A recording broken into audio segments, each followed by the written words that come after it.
What's up, people? And welcome to my YouTube channel. I'm your girl, Sunny Day, and it just so happens to be a sunny day. Author of Social Work Drama, and here to bring you today not so much a hot topic. I'm kind of looking to rant a little something today, and I'll tell you why. And I kind of gotta talk a little fast and move right along. Because one, I want to finish watching Mike Epps Netflix special. It really had me cracking up laughing last night. You gotta check it out.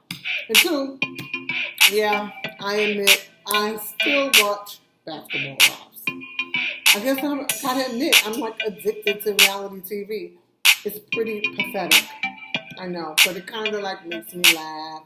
Sometimes I like the fashion. Whatever. Anyway, okay. I pray that everything's been going well for you.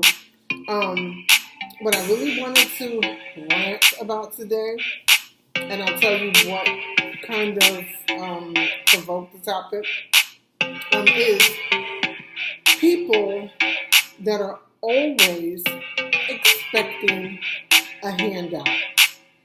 I have had it up to the ceiling with them. I'm sick of it, excuse me. I'm chewing my gum. I'm so sick of it. Stop with the greed. I mean, I'm saying stop. I know you're not going to stop whoever out there, the greedy people. Of course, it's not us. But it's so pathetic. Okay, this is what, and don't judge me. Those that matter don't judge, and those that judge don't matter. Even though we all have a little bit of a tendency to judge at times. I know. And some of it is permissible, and some of it is even valid. So, I don't even know if I'm valid in saying this, but I'm going to say it anyway. So I was watching the news. Lisa Evers had posted something about some shelters in New York City that still don't have any air conditioning. So a young lady was speaking, and she showed her beautiful baby. Her beautiful baby was a month old. And right now I think it's 95 in New York or something like that. So the girl was speaking, Lisa Evers was interviewing her, and the girl was saying, she was a mom. I don't know if she had other children, but she was saying that the shelter was did not have any air conditioning, and it did not have any fans. And she commented that the staff offices had air conditioning, and that she was paying, that somebody's paying $5,000 for her to be in the shelter. And it was, she was just annoyed, disgusted, flabbergasted, pissed off, whatever you want to call it. Now, my judgment / rant, opinion, frustration, whatever you want to call it, is based on my experience, okay? I have personally, with the grace of God, I shouldn't even say what I did because it's just a blessing from God, but I've had to, I've lost significant employment twice, count them twice, in my life. And I've had to pull everything back together, and I'm still not 100%. But the work involved, and I could just say thank you, God, but because it's only God that's doing it, or even making me feel like doing it, it's obviously not easy when you are pulling yourself back together after a hardship alone. So, and that's not to say I didn't have a friend or two that did look out for a sister. Thank you, Stephanie. Thank you, Shantisha. And anybody else I happen to forget who looked out for a sister. Thank you for the rest of my life. I'm so sorry. I just can't keep holding a gum in my mouth. So when I left New York, I was working in a 500 men shelter. And I could only just, even after working, I worked in two shelters in my career. And even after being employed in a shelter, seeing firsthand the conditions, actually, the two shelters, three shelters, sorry, that I worked in, they weren't even that bad. They were clean. There was air conditioning. And it was very suitable. Not the ideal situation, but for some people, it is the ideal situation. And that is a mental health, I'm not saying it's a clinical issue, but it is a mental health situation for some if you are totally comfortable living and residing in a shelter. And just have no plans at all of moving out, even after you are offered subsidies and even after you are offered decent, suitable places that you and I would live in, and you still refuse, to the point where I had a client in New York that became physically violent when a housing person tried to encourage him, because you couldn't coerce, tried to encourage him to look at a suitable home. I mean, many of them would say, I don't want to share an apartment, but they were sharing a 500 men shelter. So anyhow, I know I digress, I know. But it all ties in together. So the young lady was saying the conditions, her main concern was it was too hot. She said it was too hot for herself and too hot for her child. And in New York, it's like 95 degrees. And it just made me think, I do not know her, but again, I'm thinking about the past and people that I have worked with and people that I know and people that I don't know, different stories and scenarios and situations I've heard of. I just had to wonder, what has she done for herself to, now I know rent in New York is high. And she encouraged this conversation, but, excuse me. She encouraged the conversation, but she's not the focal point. But I did wonder, what has she done? What is she doing? Like, what's her plan for, sorry, I just had Dunkin' Donuts. And it was so good, a Boston cream. And the girl gave it to me. I went in and got some coffee, and the girl gonna give me a big old Boston cream donut, and it was good. Sorry. So it just made me wonder, like, what she's done to get out of that situation, or what has she done some poor choices, maybe she's made. I don't know. Maybe she was 100%, for lack of a better term, a victim of her circumstances. I don't know. But we're inundated with people that are always wanting a handout. And I'm not saying that living in a shelter is a handout, but let me tell you something. Just as hard as a person who has lost her income twice in my life and have had to pull it all together, work two jobs, and really work aggressively, assertively, and diligently towards sustaining myself and my child. As a person that and I lost my income as no fault of my own. It was the top of the recession and downsizing, whatever.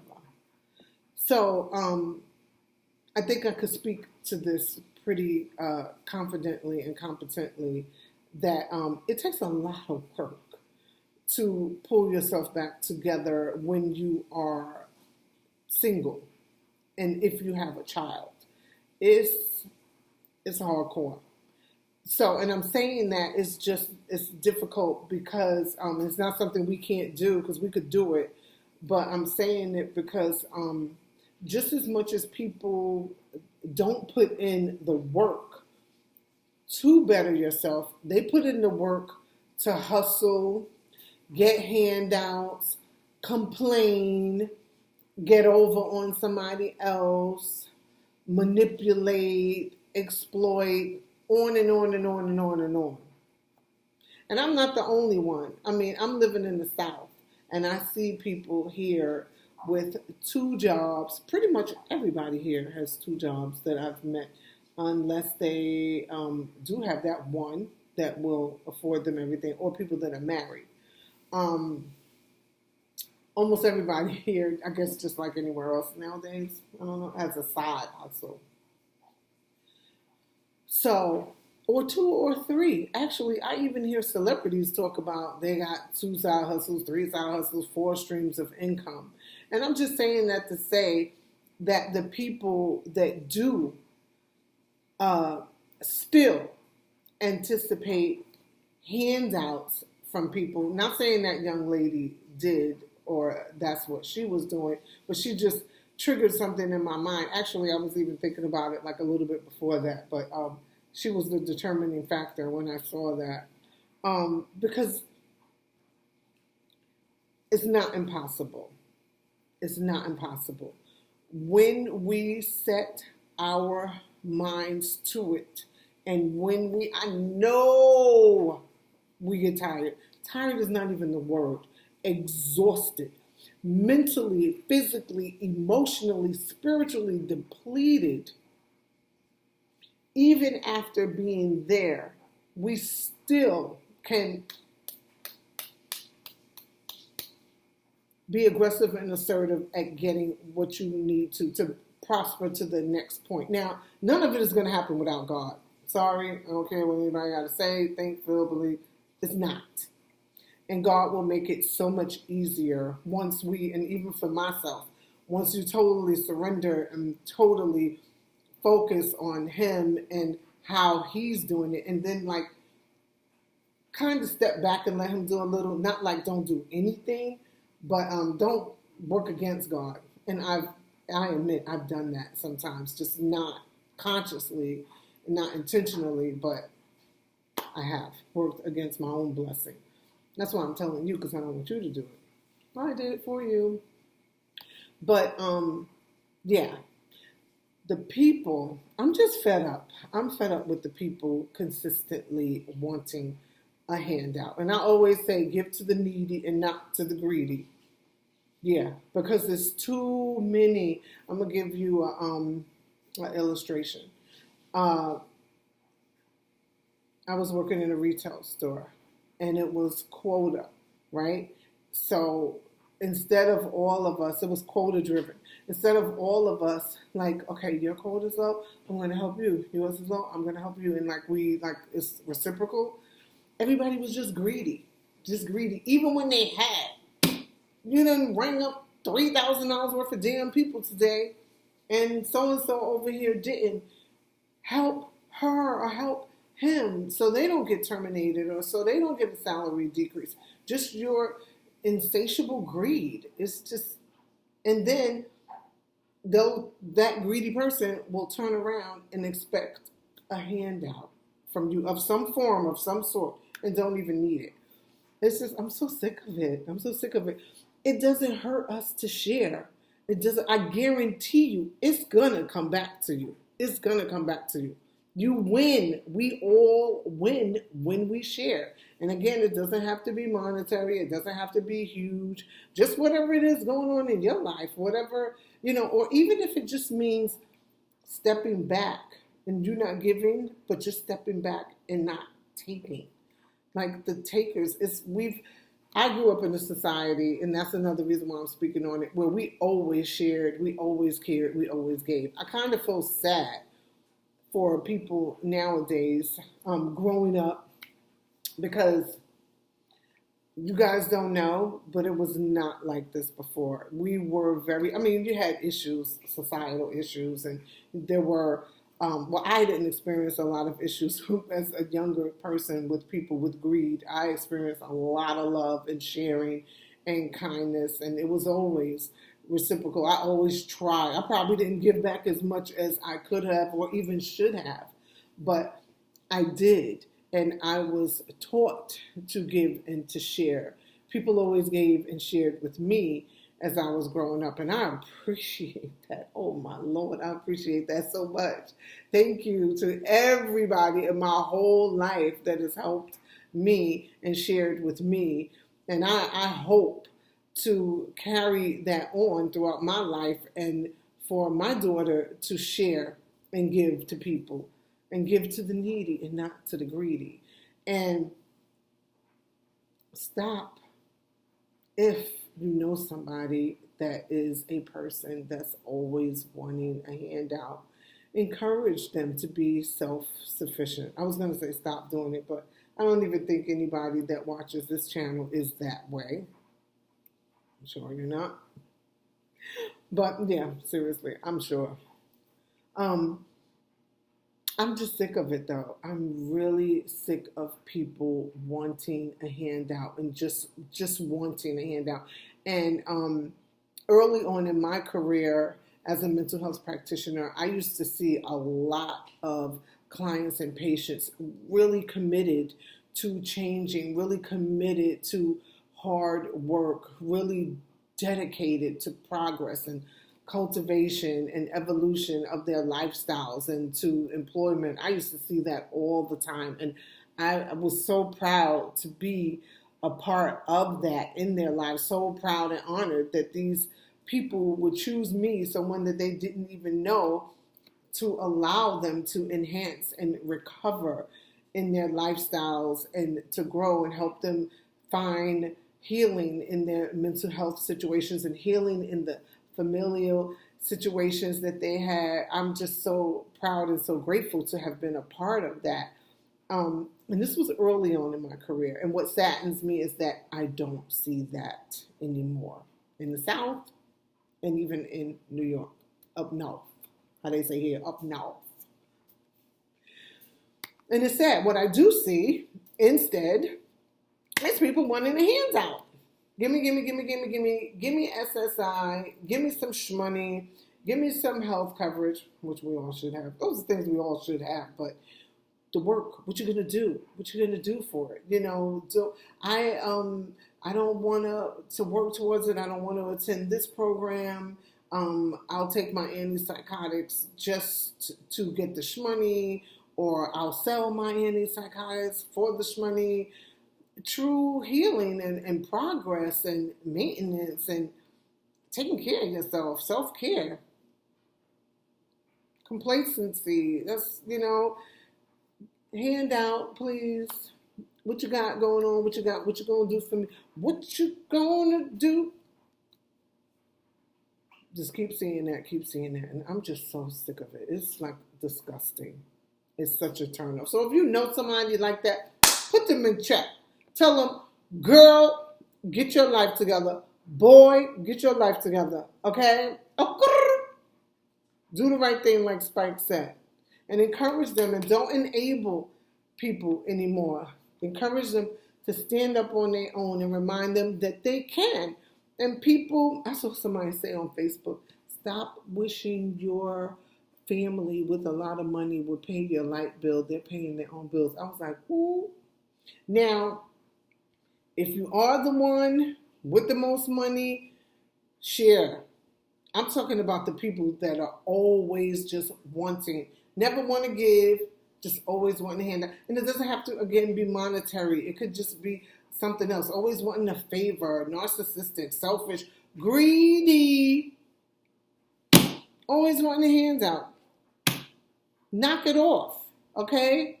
Knock it off. The best thing in the world is feeling your own sense of accomplishment. Really, like, come on, trust me, it feels so good. And yeah, we can help each other, of course. Don't get this message twisted. But I'm talking about those people that are consistently wanting a handout. No, life is not about that, and it's not fair to your family and your friends and people that you come in contact with all the time. Okay? So that's the end of my segment. I had like all these, let me not say all, but I got some, oh my gosh, some bargains that are crazy.